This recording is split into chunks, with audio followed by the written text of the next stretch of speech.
Canada is facing a housing crisis. Prices have doubled in the past 5 years, and an entire generation is feeling like they will never be able to afford a home. In fact, if you're not a homeowner today, there's a good chance you never will be, unless we take urgent action to fix the mess we've made. We've got a major housing shortage in Canada, with the lowest homes per capita in the entire G7, and the prices to match. We need to dramatically increase the housing supply if we want to fix this crisis. And here's how we'll get it done. First, we must put an end to exclusionary zoning and build new homes in our towns and cities. The federal government provides billions of dollars in funding to municipalities every single year. We're going to tie that funding directly to requirements to build more housing. We're going to work with big cities like Toronto to fix their zoning issues and commit to adding more density by building more homes.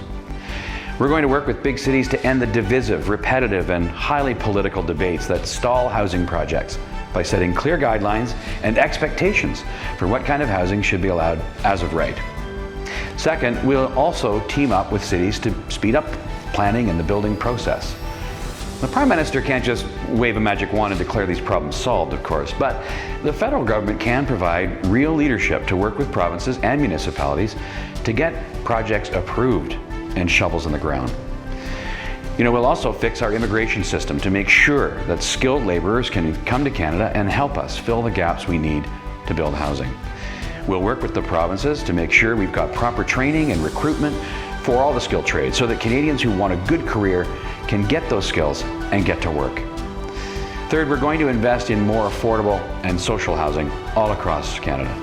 We'll partner with home builders across the country to build more units, repair existing units, and end the long wait lists for social housing, because everybody deserves a place to call home. And finally, we're going to crack down on rampant money laundering in the housing market. People from around the world want to call Canada home, and they should be welcomed with open arms. But we cannot be a place for the world's criminals to stash their money. For too long, Canadians have had to pay a higher price because governments have been unable or simply unwilling to enforce our laws. We're going to make sure law enforcement agencies across Canada have the tools they need to identify money laundering, create real penalties, and tell the world that dirty money is no longer welcome here, and we will root it out. This is a real plan. This is the right approach. Let's fix Canada's housing crisis. Join my campaign at votescott.ca.